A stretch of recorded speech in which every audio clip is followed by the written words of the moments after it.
सर्वमंगल मांगल्ये शिवे सर्वार्थ साधिके शरण्ये त्र्यंबके गौरी नारायणी नमोस्तुते।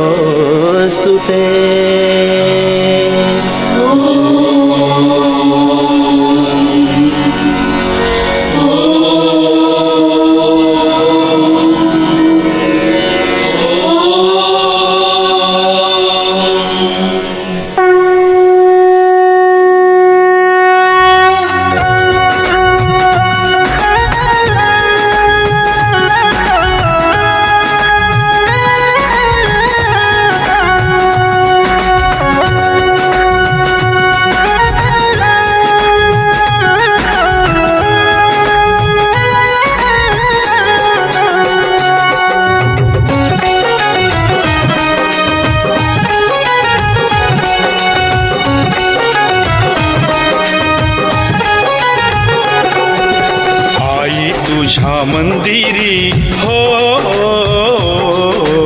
आई तुझ्या मंदिरी जय हनुमान मंडळ करी वंदना। आई तुझ्या मंदिरी जय हनुमान मंडळ करी वंदना। खेळ हा चौथरा हो खेळ हा चौथरा आज गाऊ रसिकाना तुझ्या अंगणा। आई तुझ्या मंदिरी जय हनुमान मंडळ करी वंदना।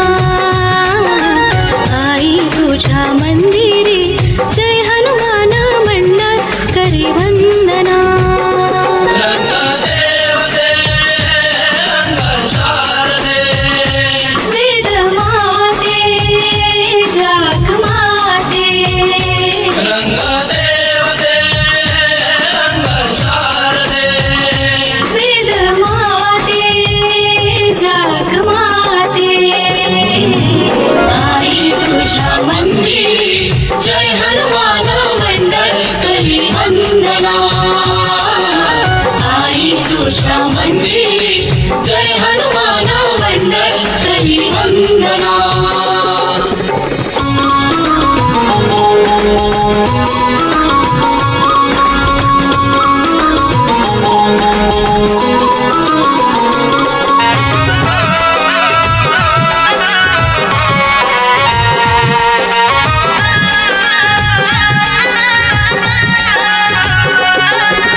शिस्त गाव तुझा लाडका ग्राम तुझ्या नावाखाली माते खातोय भाव। तुझ्या नावाखाली माते खातोय भाव। तुझ्या नावाखाली माते खातोय भाव। कामासाठी बाहेर गावी लागतो या जाव कामासाठी बाहेर गावी लागतो या जाव। तुझ्या कार्यक्रमासाठी जमती सारे भाव। तुझ्या कार्यक्रमासाठी जमती सारे भाव। तुझ्या कार्यक्रमासाठी जमती सारे भाव। नवतरुण मंडळ गावाचा ग्रामसेवा मंडळ मुंबईचा। नवतरुण मंडळ गावाचा ग्रामसेवा मंडळ मुंबईचा। देह झिजविती सारे हो देह झिजविती सारे सुगंध दसाये तो त्या चंदना। आई तुझ्या मंदिरी जय हनुमान मंडळ करी वंदना। आई तुझ्या मंदिरी जय हनुमान मंडळ करी वंदना।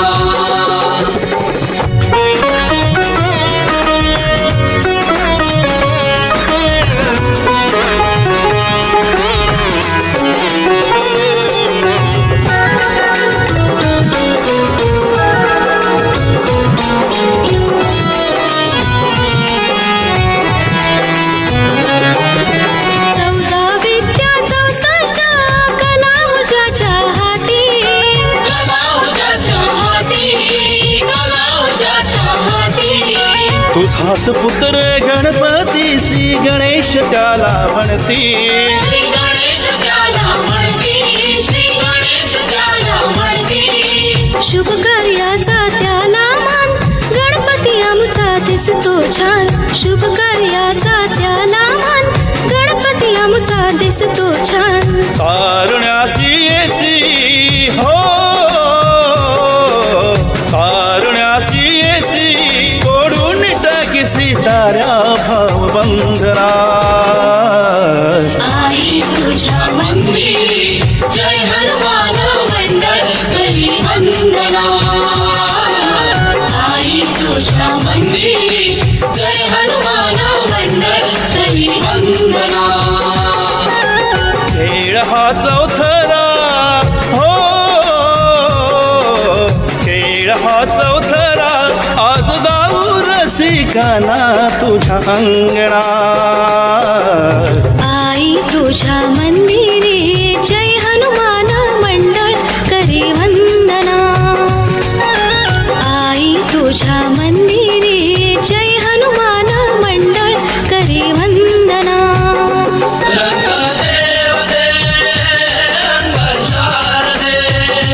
वेद माते जाग माते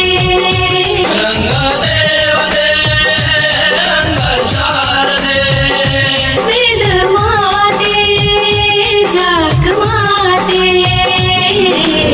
आई तुझ्या मंदिरी जय हनुमान मंडळ करी वंदना जय हनुमान जय हनुमान मंडळ करी जय हनुमान जय हनुमान मंदिरी जय हनुमान मंडळ करी जय हनुमान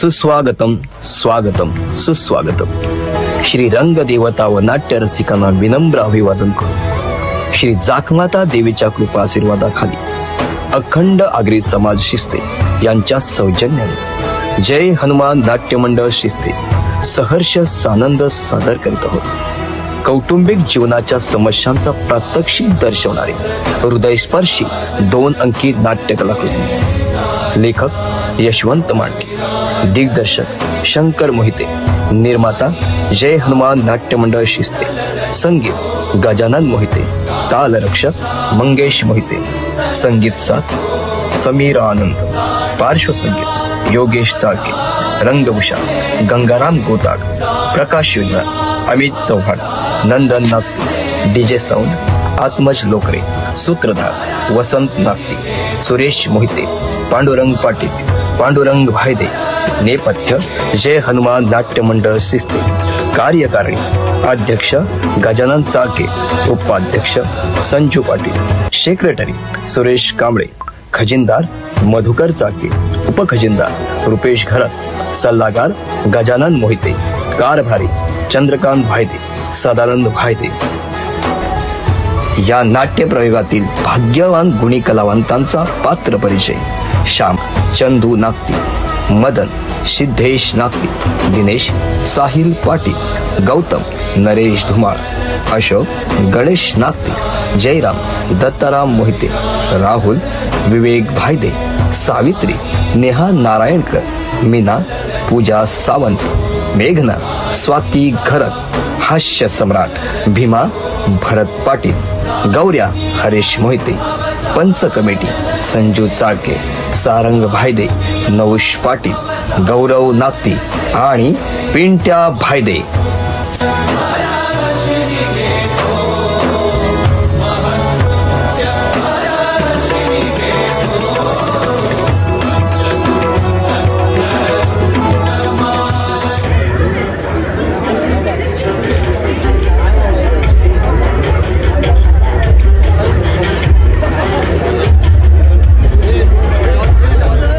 आणि किती ऐकावं याचं भान राखलं तर स्वतःची पोळी भाजून घेणार आहे स्वार्थी हैवानांना पण घरात शिरकाव करण्यामध्ये रोखता येते पण त्यासाठी खरी गरज आहे ती आपल्यावर विश्वास ठेवण्याची पण इथेच चूक झाली या कथेतील नायकाची आपण ज्याला जीवाभावाचा मित्र समजतो तोच रक्ताच्या नात्यामध्ये तिरस्काराची भिंत निर्माण करणारा एक गर्दनकाळ आहे हे याच्या कल्पनेत सुद्धा बसलो. आई, बाबा, बायको, भाऊ, अहो इतकंच नव्हे तर जन्माला येणाऱ्या बाळापेक्षाही त्याला महत्वाचा वाटतो त्याचा विद्रोही मित्र. पोटच्या पोरांमुळे समाजाच्या नजरेतून जेव्हा आई बापाला उतरल्यासारखं वाटतं तेव्हा त्यांना घराबाहेर पडायला सुद्धा अपराधी वाटायला. काडी काडी एकत्र करून उभं केलेलं हे घरटं पोरांच्या वैचारिक पातळीत खालावल्या विकृत बुद्धीने मोडकेल असं त्यांना स्वप्नात सुद्धा वाटलं नव्हतं. पण कानात गेलेलं विष मनात उतरलं आणि पोटात गेलेल्या विषापेक्षाही जहरी बनलं. बघता बघता एकवटलेली मन त्या जहरी विषाने करपू लागली. आनंदोत्सव साजरा होणाऱ्या घरात भयानकता पसरली. लाचार झालेल्या आई बापाला धाय मोकळून रडताना पाहून घराच्या निर्जीव भिंती पण काढल्या. आतापर्यंत घट्ट रुतून बसल्या घराचा गाभारा डळमळला. भेगाळलेल्या भिंती हळूहळू ढासळू लागल्या आणि ढासळलेल्या भिंतींच्या ढिगाऱ्यात गाडला गेला तो फक्त चौथरा चौथरा चौथरा. रसिक मायबाप, आजवरच्या माझ्या सर्वच नाटकांना आपण जवळ केलं, भरभरून प्रेम दिलं. तसंच माझ्या या चौथरा नाट्यपुष्पाला आपल्या हृदयात जागा द्याल हीच आशा. धन्यवाद. झुंजू मुंजूला देतो हा का वासुदेव भोळा, नाचत म्हणतो ऐका ऐका वासुदेव भोळा. टोप शिरावर मोर पिसांचा वासुदेव भोळा, कधीच नाही झोपत त्याचा पंखामधला डोळा.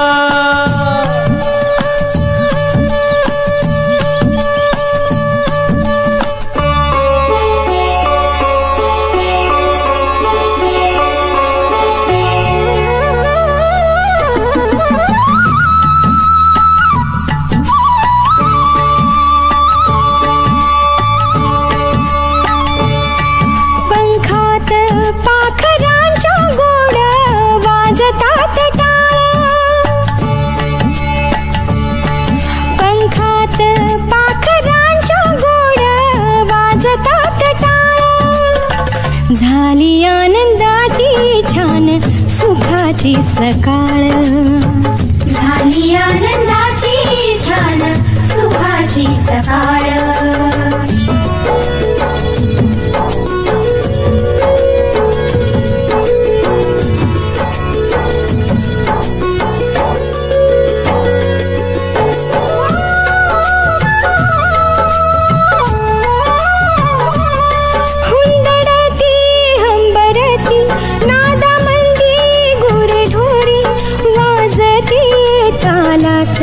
गळ्यातली घुंगरमाळ, लग बग बाळा जाती नदी काठी, घडी डोईवर आणि बाळ बांधून या पाठी. येई हसत हसत प्राचीवर सूर्य बाळा, येई हसत सूर्य बाळा. झाली आनंदाची छान सुखाची सकाळ, झाली आनंदाची छान सुखाची सकाळ.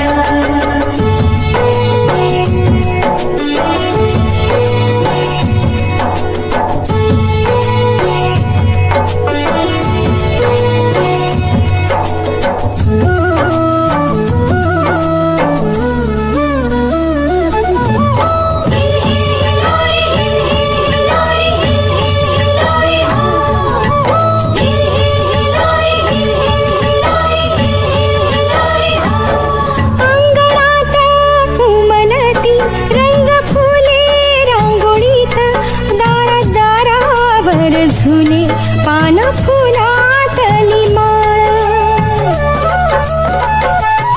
हरिनामाच्या भक्तीचे गाव भजन म्हणते.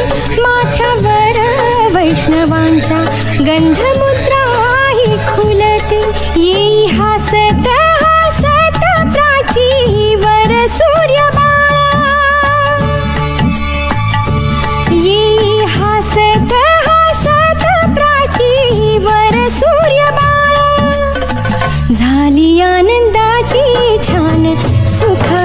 सकाळ झाली आनंदाची छान सुखाची सकाळ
कुठे निघालात? त्याचं काय आहे, एका महत्वाच्या कामानिमित्त तालुक्याच्या गावात निघालो. तिथे 9 वाजता बरोबर पोहोचायचं आहे म्हणून लवकर निघालो. बर, मग काय काम काढलं आमच्याकडे? अहो, तुमच्याकडे येण्याचं कारण हे आहे शामराव, गेले अनेक वर्ष म्हणजे साधारण 20-25 वर्ष तुम्ही समाजसेवा ते निष्ठेने केले. गोर गरिबांना योग्य न्याय दिला. अनेकांचे घर उद्ध्वस्त होताना त्यांना दिशा दाखवून त्यांचा संसार कसा चालवण्याचा योग्य मार्ग दाखवला. हो, हेही खरं आहे म्हणाचे, पण काही म्हणा कुठेतरी केलेलं चांगलं पुण्य आमच्या पदरी पडल्यासारखं वाटतंय. कारण दोन्ही मुलांची लग्न होऊन दोन्ही सुना अगदी प्रेमळ भेटल्या. खूप समाधान वाटतंय बघा. होय होय, इथलं वातावरण सुद्धा प्रसन्न वाटतंय.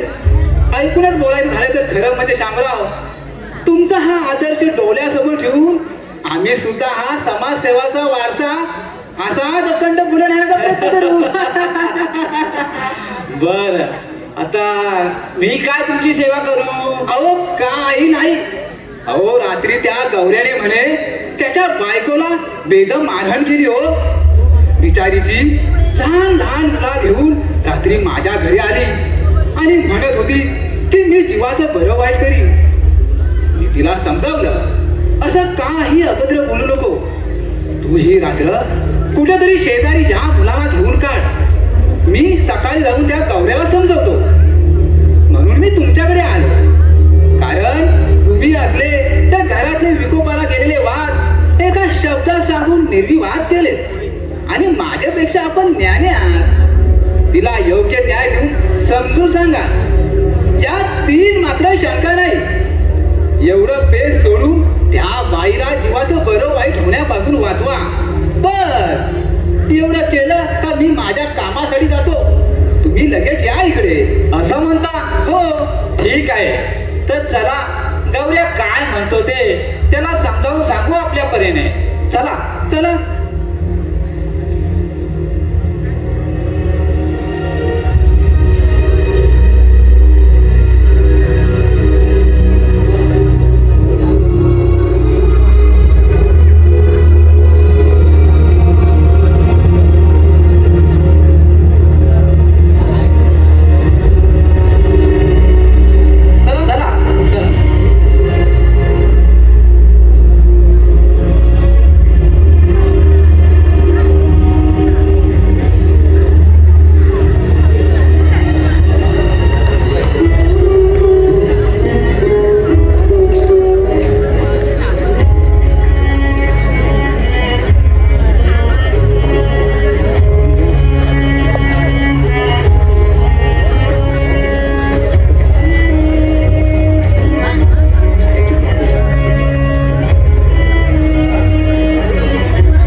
नंतर. अगं खात नाही, सुपारी कातरून डबीत भरून ठेवतो आहे.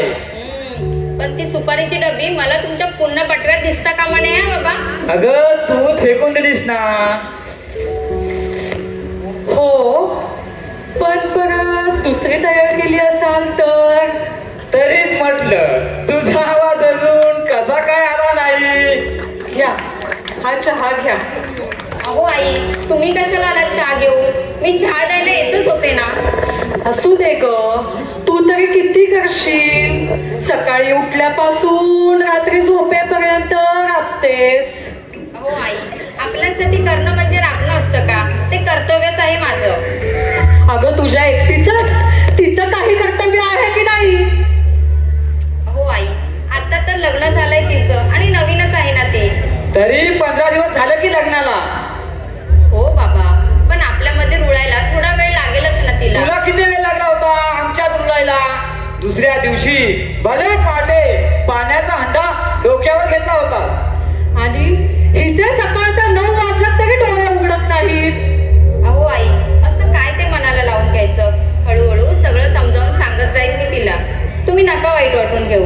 बरं, मी आज जाते आणि चहा नाश्त्याचं वगैरे बघते. तुम्ही आताच येऊन नाश्ता करा आई. हो हो ठीक आहे, जा. हो. हिने मात्र पोरीची उडी भरून काढली आहे. खरंच आहे, पोटच्या पोरीनं केलं नसतं एवढं करते ही आपल्यासाठी. चेहऱ्यावर कधी थकावट नाही की संताप नाही, पण या पोरीला मात्र जरा पण आराम नाही. बर मी काय म्हणते, आपण तिला 4 दिवस माहेरी पाठवूयात का? आपली काही हरकत असणार आहे का? तिने कधीही जावं, पण हे तिच्या नवऱ्याला पटायला हवं ना. ते पण खरंच आहे म्हणा, याच्या पुढे काही बोलण्यासारखं नाही. पण एक दिवस बोलावं लागेल. त्याचा बेफिकरपणा दिवसेंदिवस वाढत चाललाय. जाऊ दे, सकाळीच तो विषय नको. मी काय म्हणते, तुम्ही शेतावर बैल आणायला जाणार आहात की भीमा येईल घेऊन? घेऊन येतो बोलला तो, पण मी जरा शेतावर जाऊन येतो. बर, नाश्ता करूनच जा. नको, आल्यावरच करतो. ठीक आहे, जा. आणि हो ऐका, शेतात जास्त अवघड कामं असतील तुम्ही करू नका, भीमाला सांगा. हा हो हो हो ठीक आहे, या हो जाऊन लवकर. लवकर जाऊन येतो. हो. अरे उठलास? बरं झालं. आतमध्ये चहा तयार आहे, तूही घे आणि तिलाही नेऊन दे. थांब बाई, जरा बस इथे. नको, आतमध्ये कामं खूप पडली आहेत, तिला थोडी मदत होईल माझी. आई,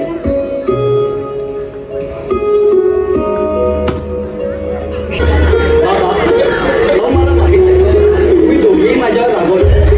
तुमच्या विरोधात जाऊन मी माझ्या मर्जीने लग्न केलं. अहो वहिनी सोडलं तर या घरात कोणालाही आवडलं नाही. झालं ना आता. मग आता तुझ्या मर्जीचा विचार का करत बसतो आहेस? अरे, लग्न करून नवरा बायको म्हणून आयुष्याचा प्रवास करणं सगळ्यात कठीण असतं दिनेश. हो बाबा, पण त्या प्रवासात अहो आई वडिलांचे आशीर्वाद पण लाख मोलाचे असतात ना. आई बाबा कुठे जात आहेत? ते तर सदैव मुलांच्या बरोबर राहतात. त्यांच्या आयुष्याच्या पाऊल वाटेवर सतत नंदा दीपाप्रमाणे तेवत राहतात. पण मार्गक्रमण मात्र त्यांनीच करायचे असतात. बाबा, अहो यापुढे तुम्हाला कसलाच त्रास होणार नाही याची मी नक्की काळजी घेईन. शब्दावरून असं कधी सांगता येत नसतं दिनेश. कधी कधी आपण मुद्दाम कुणाला त्रास देत नसतो, पण त्या त्रासाचं कारण मात्र आपण असतो. जाऊ दे, सकाळच आपण या गोष्टीवर का चर्चा करतो आहोत. तू जा, चहा वगैरे घे, मी येतो शेतावर जाऊन. मी येऊ का? नाही, असं काम मोठं नाही, मी आलोच लवकर.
आपल्या प्रियसीला गमवण्यापेक्षा घरच्या दुकानी योग्य वाटतं तुला? नाही दादा, हा विचार सुद्धा माझ्या मनात कधी आला नाही आणि येणारही नाही.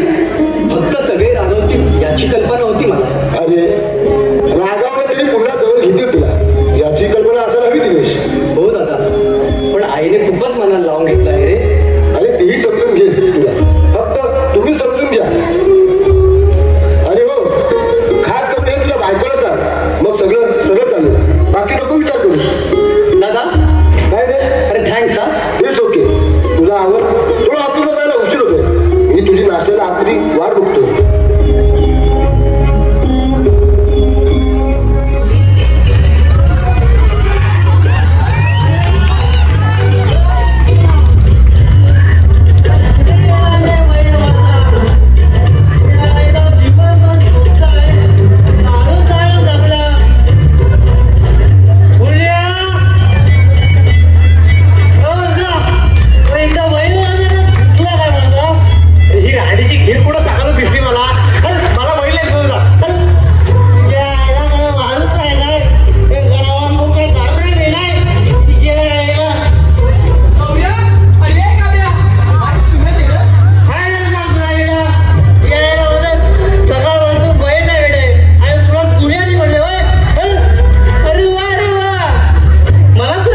अवल लय सोपा आहे ही बघा अशी पुढे यायची माझा हातावर तांबाखू घ्यायचा वैरी नीट बघा हो बघते बघते बाबा सवय लावून घ्या पाहिजे आता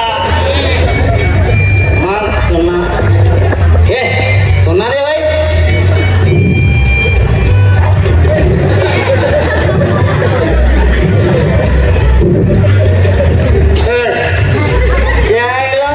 मंगाशी मी मागेतात ना तेव्हा नव्हता ना आता कुठं आलं तुझ्यावर त्याला वहिला पाहिजे काय खरं करतं दारू पण माझे आणि तुला पण माझं माहिती आहे हे बघा बहिणीनं माहीत पुन्हा घ्यायला एवढं सार अहो तुमची जीभ भाजत वहिनीनं लक्ष देवा हो हे भाजले तुम्ही आधीच बारीक आहात आणि असं बोट घ्यायचं आणि असं अरे जबडा काढावा लागेल तेव्हा कळेल मेल्या म्हणून नाहीतच मत लावला काय घसा मोकळा होता काय रे मग तो द्यायचा म्हणा स्वतःला मेल्या ए आता दोघं पण गप्पा बसता ना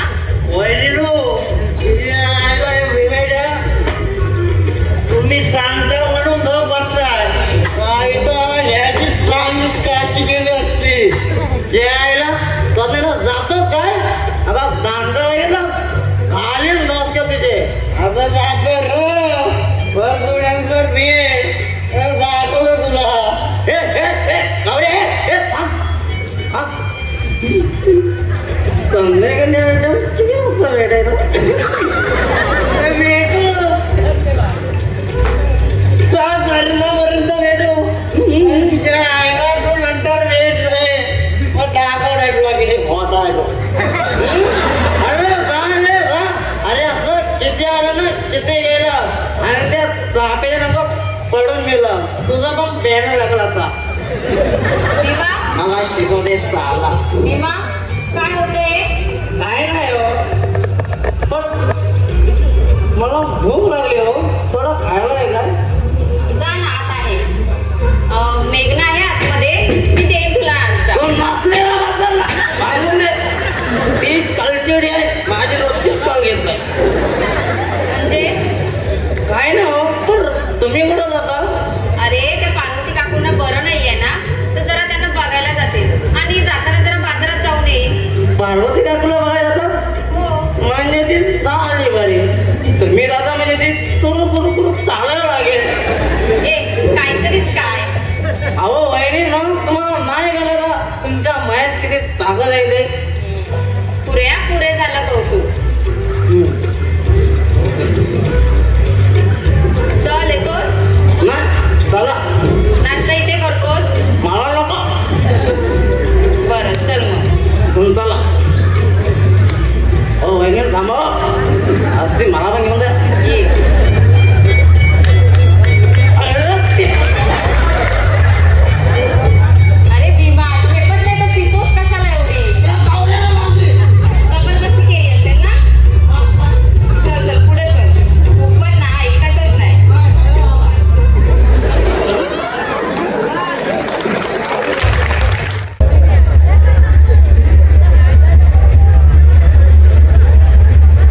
अगं जाऊ ना आपण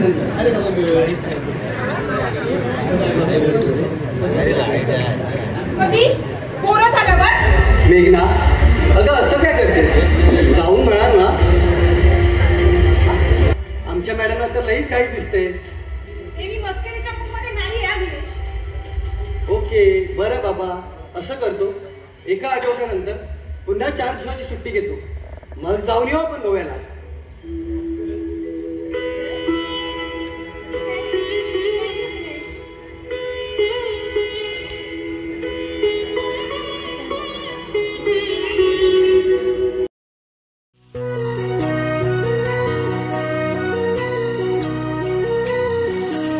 स्वप्न किया भासा वेड लावे हा जीवा, वेगळी दुनिया तरीही ओळखीची.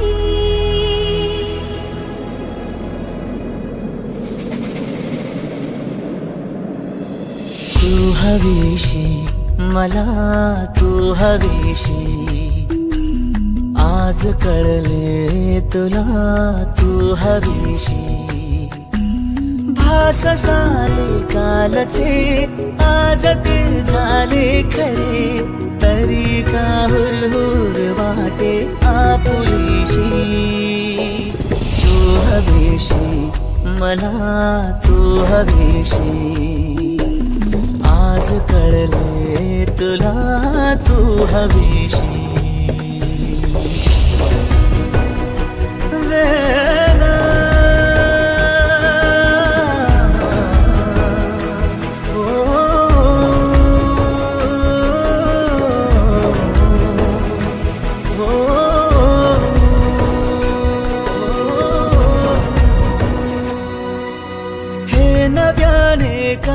घडले पाऊले रेंगाळती, तोच वाऱ्याचा शहारा श्वास का गंधाळते. सोबतीने चालते भोवताली वाहते, बंध जुळले या मनाचे त्या मनाशी. हो तू हवीशी मला, तू हवीशी, आज कळले तुला तू हवीशी.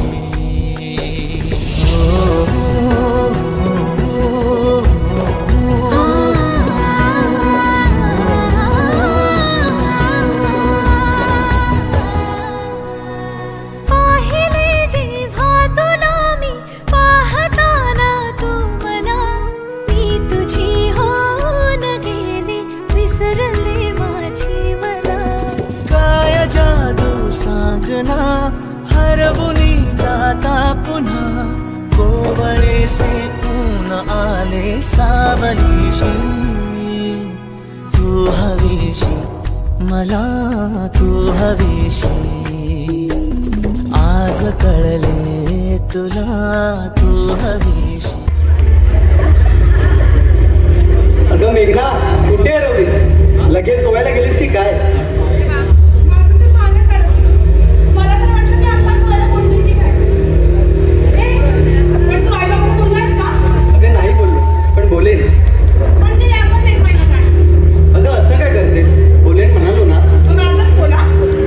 ऑफिसला तर जाऊ दे, मग सुट्टी ती मिळाली तुला, पण खरी गरज आहे ना ती इथल्या परवानगीची. कारण तुला आई वडिलांचा विचार घेतल्याशिवाय तुझं पाणच होत नाही ना. मेघना, तुझ्याशी लग्न करताना त्यांची परवानगी घेतली नव्हती मी. मग आता काय करतोस? त्याच चुकीची भरपाई म्हणून. काय म्हणालास? मेघना, आपण नंतर बोलू. नंतर कधी? विषय निघाला जाईल ना, नंतर बोलूयात ना. मेघना, अगं ही वेळ आहे का बोलण्याची? आणि शब्दाचा असा अर्थ का घेते? अगं आई बाबा आहेत ते आपल्या लग्नाचं. मी भीतीपोटी त्यांना सांगू शकत नव्हतो, म्हणजे त्यांना डावलून लग्न करायचा असा विचार नव्हता माझा. तरी देखील त्यांनी आपला स्वीकार केलाच ना. मग आता ते आपल्या प्रत्येक गोष्टीला होकार देत असतील तर त्यांना विचारून करायला काय हरकत आहे?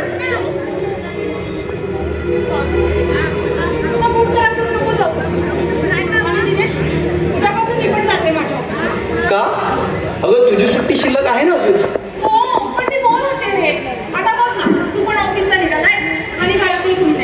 अगं वहिनी आहे ना. अरे नाही, त्या कुठे पार्वती काकूला पाहायला गेल्या. अगं इतकंच ना, मग येईलच की इतक्यात. बरं ठीक आहे येतात. ठीक आहे, बाय डिअर.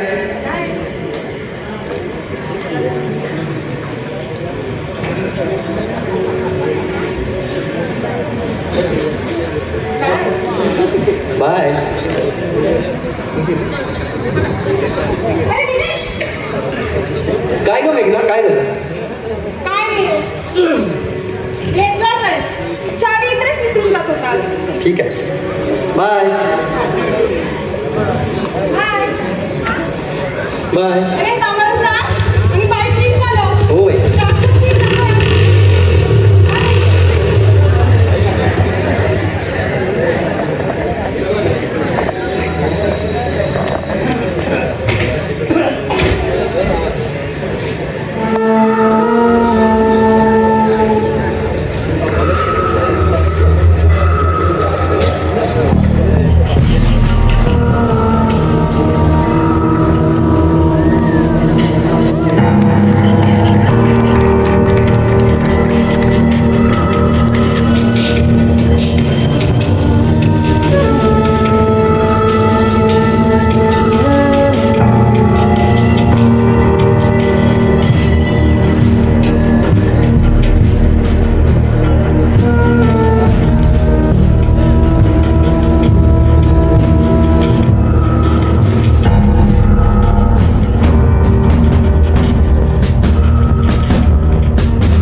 प्रत्येक व्यक्तीला हवं असतं ते स्वातंत्र्य.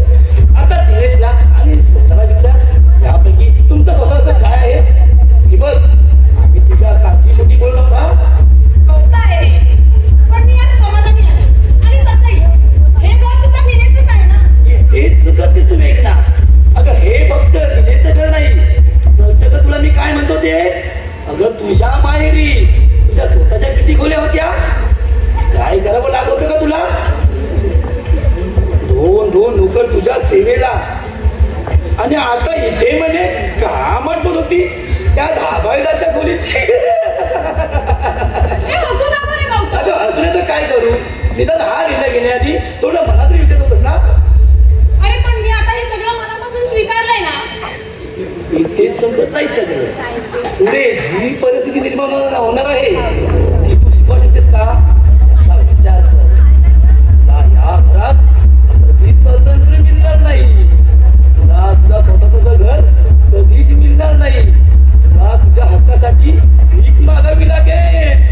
मोठ्या जागेच्या आदेशावर चालावं लागेल. दिनेशला मोठ्या भावाच्या कर्तव्यात झुकावं लागेल. तुला याच लढ्या आयुष्यभर उठावं लागेल ना. अरे नाही, असं काही नाहीये. अरे खरंच तुम्ही सांगितलंय. कोणाला प्रश्न नको काही आणि या खालच्याला ती सवलं म्हणलं तुम्ही उन्हाने मीना दिसता कशा नाही. ओढ उडून मला चित्रापैकी ती मीना आहे. मला सांग कशी वागते ती? चांगल्या वाटतात तुला ताई. यातच तू काही आहे. वेली सावध नाही तर तुमच्या घरात काहीच लागायचं नाही. बस सावध करतो. बाकी तुझी मर्जी. जर माझा मित्र असला तरी सगळ्या आधी मला तुझी काळजी. आणि हो, हे तुला खरं, तू या घरात आलीस हे त्या बदलला तुला आवडलं नाही. आणि तो दिनेशी पण पहिल्यासारखं नीट बोलत नाही. हो, हे मात्र खरं आहे. दिनेश म्हणत होता दादा माझ्यावर नाराज आहे म्हणून. पटलं ना तुला? आता तूच ठरव. स्वातंत्र्य आयुष्य जगायचं की कुणाच्या आदर राहायचं ते. बस मी माझं काम केलो, बाकी तुझी मर्जी.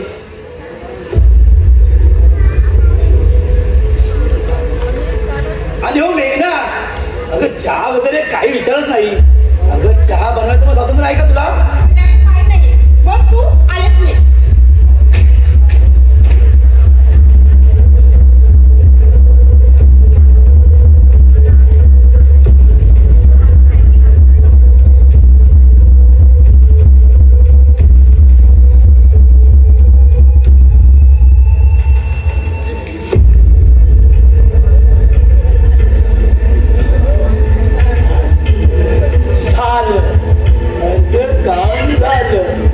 राहिलेलं काम मदत येतच आहे, त्यांच्याकडे पूर्ण करूया.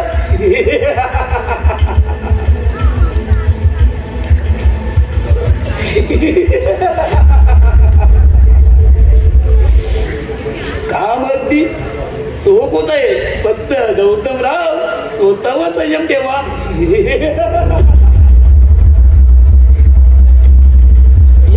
या मदतराव, तुमचं मात्र बरं आहे. आम्ही तुम्हाला भेटायला यायचं आणि तुम्ही मात्र घेऊया फिरत राहा.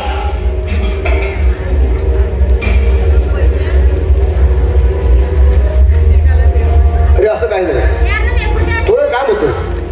तर तू केव्हा आलास? मला थोडा वेळ आलो खास तुला भेटायला. मी माझ्या घरी नाही, मग काय मेघनाशी बोलत बसलो होतो. तसंही मेघना तुझी मैत्रीच म्हणा, गप्पा चांगल्या जमल्या असतील. हो, मैत्री नाही आमची, पण सगोदर आमचं तिच्याची आता पटत नाही रे. अरे जाऊ दे ना यार, तिला खूप घमेंडी आहे. आधी बापाच्या पैशाची, आता चांगल्या नवऱ्याची. सॉरी यार, तुला नाही आवडलं असं बोललेलं. खरंच नाही आवडलं. पहिली गोष्ट, ती माझ्या भावाची पत्नी आहे. दुसरी म्हणजे, अरे आपण आपल्या मैत्रिणीबद्दल असं कसं बोलू शकता यार? मग घरच्या माणसांनी घरच्याविषयी बोललेलं चालतं का तुम्हाला? म्हणजे तुला नेमकं काय म्हणायचं आहे? जास्ती काही नाही, पण मेघनाची तुझ्या वेळी चांगलं मत नाही. मत चांगलं नाही म्हणजे नेमकं काय म्हणते मी? तुझ्याकडे चांगलं काम नाही, कदाचित तू तिला भरू शकतोस असा तिच्या मनात मोठा डाव शिकतो आहे. काय? मी माझ्या भावाला फसू शकतो? असं कसा विचार करू शकते ती? तुझ्या मनात तसं काही नसलं तरी तिच्या मनात एक मोठा डाव सुचतो आहे आणि त्यासाठी ती दिनेशला लवकर तयार करेल. कसला डाव? अरे काय बोलतोस तू गौतम? तुमची मेन लागून मोठी जागा आहे. हो आहे. काय झालं त्या जागेचं? काही झालं नाही पण लवकर काहीतरी होऊ शकतो एवढं नक्कीच. दिनेशच्या जागेच्या मागे लागला आहे. तुझ्या बाबांना घेऊन काल तो तलावाकडे गेला होता. हे टाइम सांगितलं का तुला? नाही, तो काहीच बोलला नाही आणि बाबा सुद्धा काही बोलले नाही. अरे तेच तर कधी सतत आहेत या पत्राट्याचे. यांची ही हिंमत येऊ देच त्यांना. आता काय लगीन करायचं त्यांना? हाच तुझा प्रॉब्लेम आहे यार. तुला कधी दिनेश विकास आला नाही. आता तो शांतपणे गेम खेळ. सर्वात आधी वेगळा हो, नंतर ती जमिनीची वाटणी. त्या वाटणीमध्ये ती मोठीची जागा तुझ्या हिस्स्याला यायला हवी असा प्रयत्न नव्हे तुझा हट्ट ठेव. बाकीचा प्लॅन तुला मी देतो. आज तुझ्याकडे व्यवस्थित काम नाही म्हणून पैसा नाही. त्या पैसा असेल तर काम करायची गरज नसेल. विचार तुला करायचा आहे. बस येतो मी.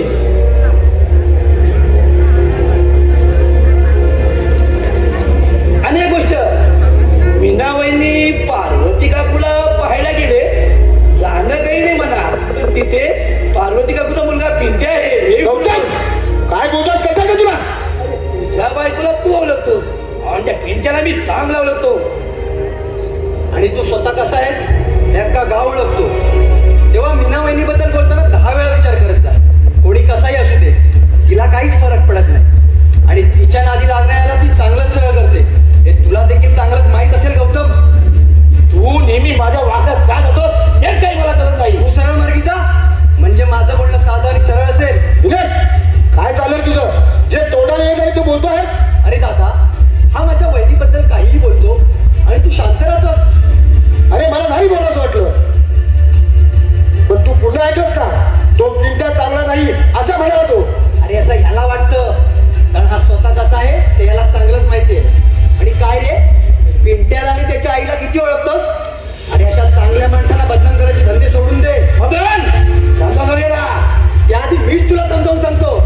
जे इतरांच्या घरी जाऊन करतोस ते माझ्या घरी करण्याचा प्रयत्न करत होतोस. चल निघ. हे सगळं बोलले आधी. तो माझा मित्र आहे याचा भाग असायला हवं तुला. मग तुझ्या या मित्राला सांग दुसऱ्यांच्या घरात जाऊन त्यांच्या माणसाबद्दल बोलताना भान ठेवत जा. मदन फक्त तुझ्या मुलं ऐकून घेतोय मी. बाकी सगळं प्लॅन तुझ्या लक्षात आला असेल. बस येतो मी.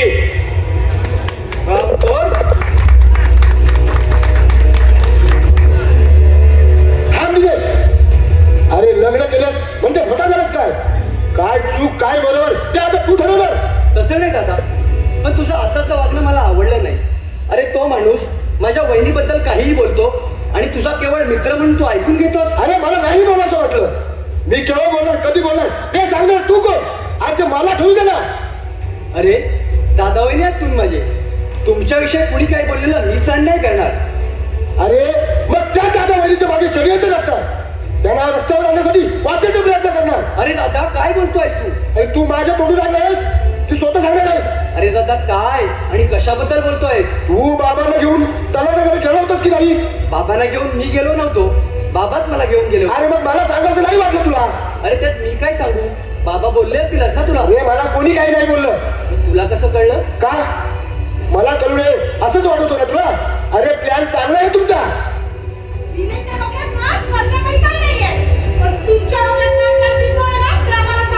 मेघना अरे मोठ्या दिलाशी कसं बोलावं ते शिकू दे.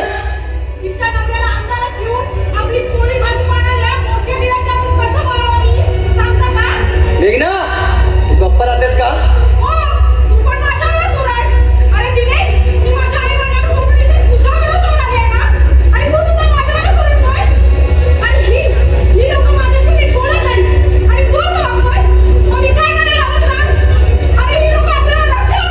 मेघना प्लीज तू आज जा सांगतोय ना.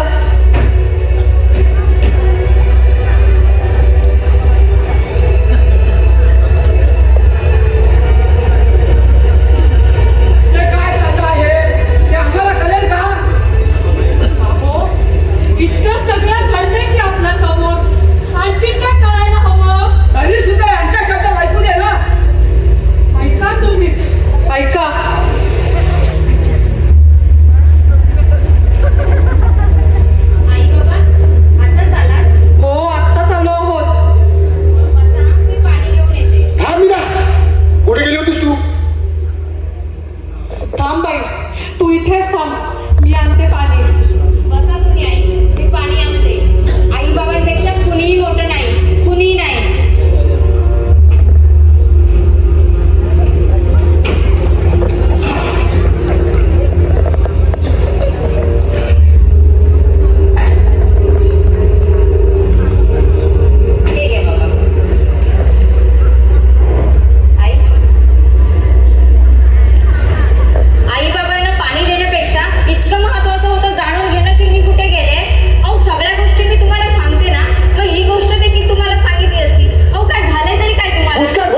हात आहे तेच ठीक आहे. मग ती तुला देईल का? एवढी डेअरिंग करू नको बाबा, तोंडावर पडशील. मेघना, ए मेघना, ये बाई बाहेर. आलीस?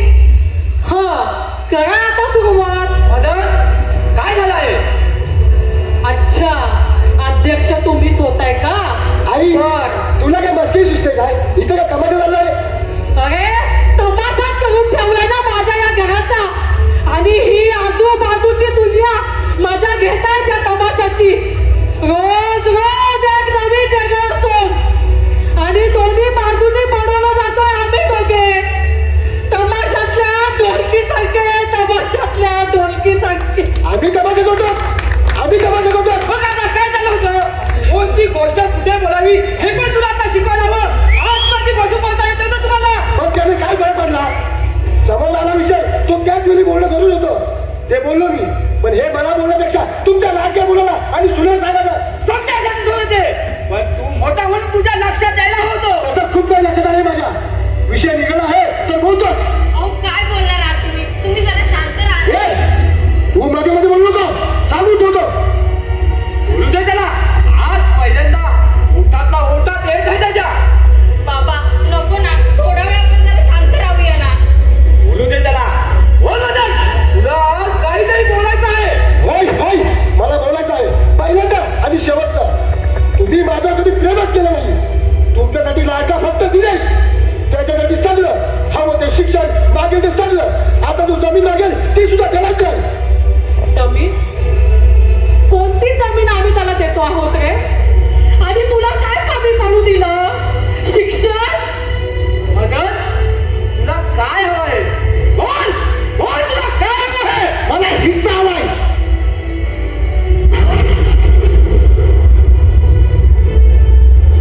अहो काय बोलताय हे?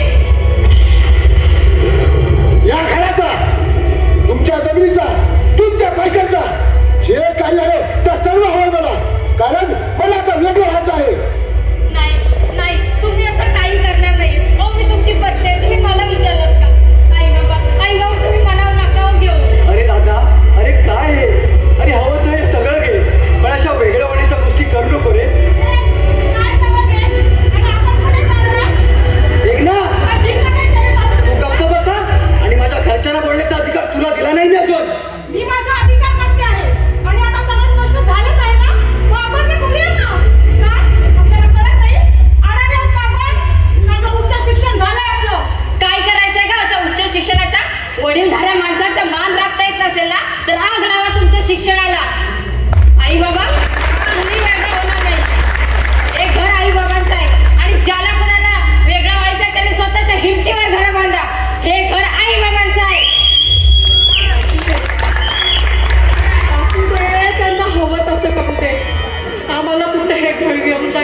काही नाही. बस. आत्ताच घेऊन आलो मी, अगोदर तरी बोलायला ना. दारू प्यायला बस म्हणून सांगत नाही. गाडवा दारू पिऊन आला हे दिसत आहे मला. रे कधी सुधारणार आहे कुणाच ठाऊक. असाच पीत राहशील ना तर एक दिवस मरशील. पण राहायला तरी कोण आलाय. एक दिवस सगळ्यांना जायचं आहे. मग हाय काय मग नाही काय. जीव असेपर्यंत जीवाची त्यांच्यासाठी काही करून ठेवशील की नाही. अहो ज्याने करून ठेवले त्यांची काय अवस्था आहे. त्यांच्या पराने वाड्या पडले ना. अहो तात्यानो माझं आणि दिनेशकर पाहिले की वाटतं पोरा असायचं. अशी किती काळजी करतात तुमचे. तू जा घरी आता. बायको वाट बघत असेल. तिच्या पाठी म्हणजे वाचाडी मेली. तात्यानो हे बघा काय काय आहे त्यात. अहो मटण आहे मटण. मेल्या आज संकष्टीचं मटण खाणार तू. अरे तेव्हा आज संकष्टी ना. बायकाला हात पण लावायची आणि मला घरात पण नाही यायची. मग हे आधी करत होतं. आता आणलं त्याला काय करू. मग तात्यानो एक काम करतो. वहिनीला बनवायला सांगतो. माफीचं दोघं बसून का. या काठवी सोडू का तुला. इथे काहीही चालणार नाही. आमचा आज संकष्टीचा उपवास आहे. तुमचा उपवास मग सगळं लफडा झाला हो. आता मला पाठीमागच्या आंब्याकडे बनवून खायला लागेल. ती पण तुला बनवून देणार नाही. अहो तिला मटण बनवायला सांगत आहे असं इच्छाच आहे. नाहीतर उद्या मला काटेने तोडेल. तेवढी ताकद उरली नाही आता तिच्यात. सावित्रीला पण बरं वाटत नाही. झोपले आहे ती. काय काकूला बरं वाटत नाही. काको ए काको काको ए काको काको ए काको. अगं इथं काय झोपली तू. बस मटण मटण.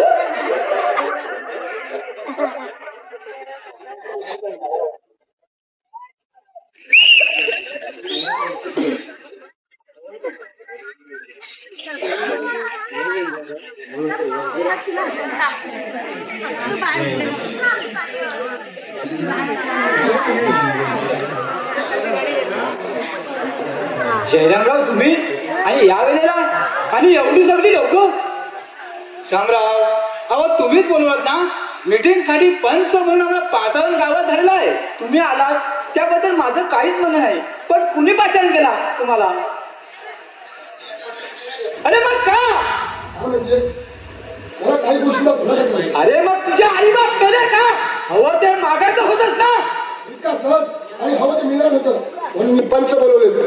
त्यांच्या समोर होऊन जाते सगळं.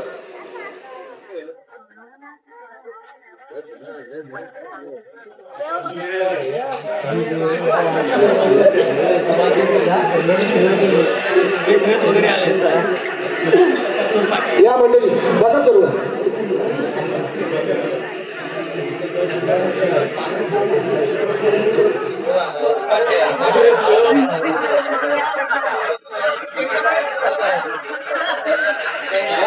मदन तू पण बसून घे.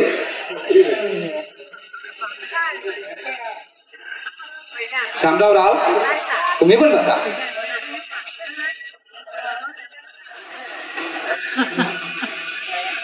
मदन एक पंच म्हणून नव्हे एका वडिलांच्या अधिकाराने मी तुला सांगतो ही पद्धत चुकीची आहे तुझी. अरे कुणावर बैठक भरतो. जे पे घरातल्या घरात सुटण्यासारखे आहेत त्यांना असं चव्हाट्याला आणून घरची इज्जत तुला का मिळवतोस. मिटिंगला बोलवतोस आणि घरच्यांना साधी कल्पना सुद्धा देत नाही. आता कल्पना आल्या ना सर्वांना. पण ही पद्धत झाली का. समाजात ताट मानले उठ बस सगळे ह्या बापाची पोरं आहेत. हे शोधतो ना तुम्हाला.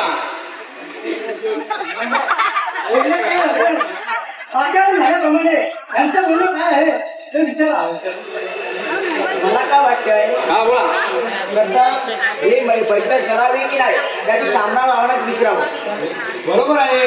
या मुलांचं काय ऐकता. मोठा स्थान आहे त्यांचं पहिले आहे. शामराव आम्ही पाचारण झाला आहोत म्हणून आलो आहोत. पण तुम्हाला काहीच कल्पना नाही. तुमच्या घरात काही मतभेद झाले असतील पण ते मतभेद तुम्ही दूर करा अशी खात्री आहे आम्हाला. आता तुम्ही आम्हाला सांगा, मदन सांगतोय त्याप्रमाणे मीटिंग चालू करायची का आम्ही निघायचं? त्याने तर पंच जमा केलेच आहेत, तर त्यांना हवं तसं वाटून द्या, माझी काहीच हरकत नाही. मला काय वाटतंय, ही मीटिंग समान घ्यायला झालीच पाहिजे. बरोबर. आता जरा कुणी काही बोलू नका. मदन, दिनेशला पण बोलावं. दिनेश, अरे दिनेश बाहेर ये. दिनेश, हे दिनेश, अरे बाहेर ये.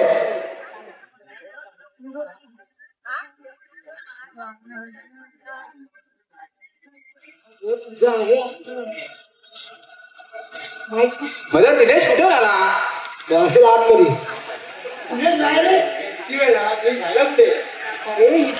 अरे दिनेश, अरे दिनेश,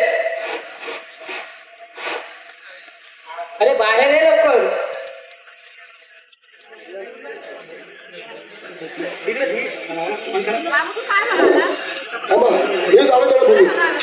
हे लवकर आहे.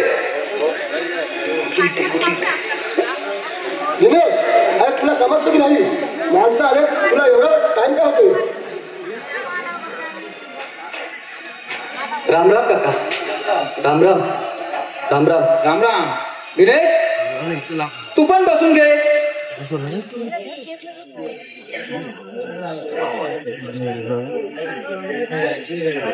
मदन, मान तुझं म्हणणं का आहे ते? यांचं सगळं ऐकू नका, हे मोठे म्हणून सगळं यांचं ऐकू नका. हे अशी का बोलते? शांत राहा, शांत राहा, शांत राहा. हे बघ, तुला जेव्हा विचारू तेव्हा तू उत्तर दे. आणि बायकांनी अशी मीटिंग मध्ये येऊन बोलण्याची पद्धत नाही ते. आणि मीटिंगचं पाचारण मदन तू नाही, आणि पंच मदनलाच विचारतील. आणि त्याला काय विचाराय ते तू पंचाला शिकू नको. काका, अहो तिच्या वतीने मी तुमची माफी मागतो. ठीक आहे, बोल मदन. माझं आता घरी पटेल झालंय, तेव्हा मी वेगळं होतं निर्णय केला आहे. म्हणजे ते स्पष्ट सांग ना. आणि तुला कोणापासून वेगळं व्हायचं रे? मला माझं आता यापुढे कोणाचंही पडणार नाही, तेव्हा मला वेगळं व्हायचं आहे. अरे मगा, अरे काय बोलतात ते? आणि कोणत्या वेगळं होतात ना, आणि आता बदला लागाडून ना. भीमा, तू गप्प बस, तू आमच्यामध्ये पडू नकोस. भीमा, शांत बस. मदन, तुझे हे बायकोला पटलं का? तुला काय नाही पटलं? ती बायको आहे माझी, तिला संसार माझ्याबरोबर करायचा आहे. तेव्हा नियमानुसार सर्व प्रॉपर्टीचा अर्धा हिस्सा होय मला या घरासही. हे तुझ्या बापाला करू दे. पण तुम्ही पंच कशाला? काय बोलतोय काय?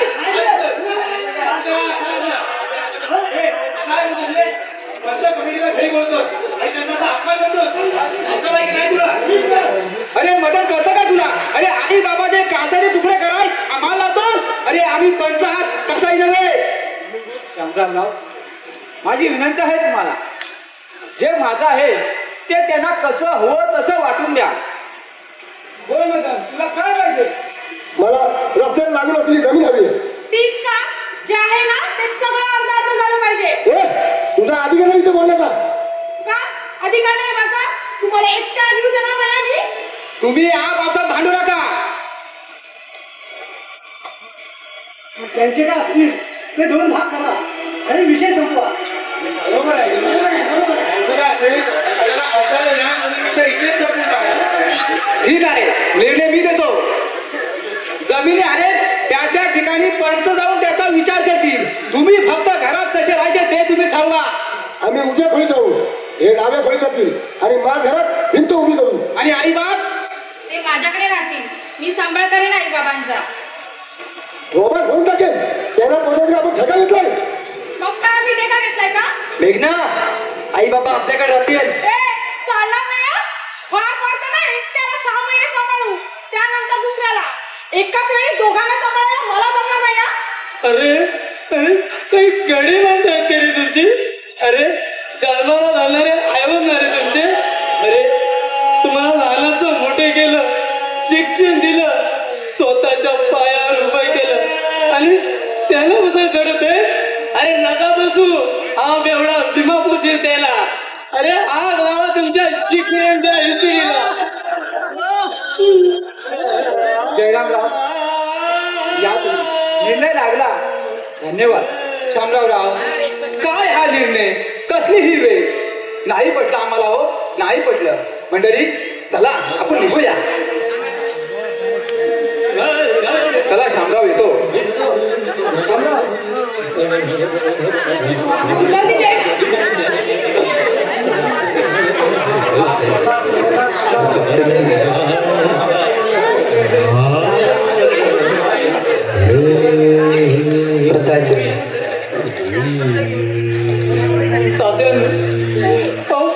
मदन असं एकही कसा लागला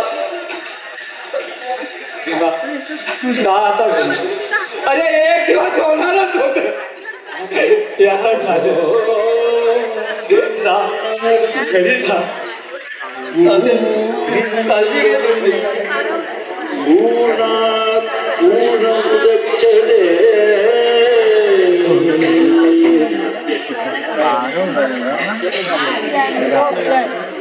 सावित्री, हे सावित्री,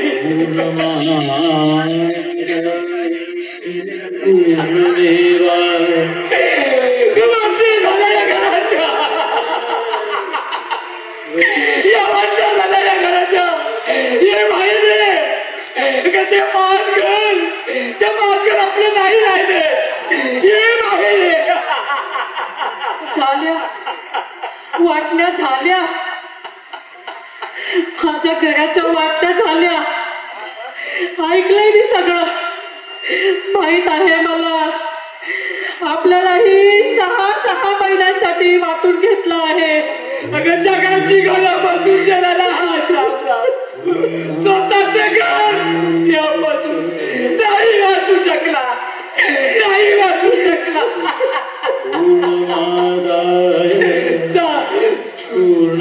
मोठ्या सुनेकडे या.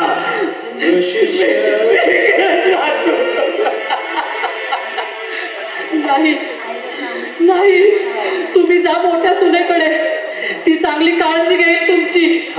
मी जाते दिनेशकडे, जाते मी जाते.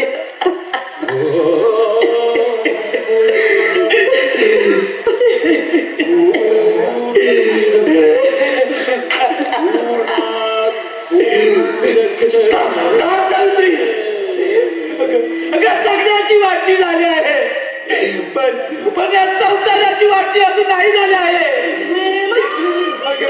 अगर कुणाला काही द्यायचं असेल ते देते. अगर 6 जन्माच्या गाठी त्या विद्यार्थ्याने बांधल्या आहे, त्या तोडण्याचा अधिकार या पौराला नाही दिला. सावित्री नाही दिला.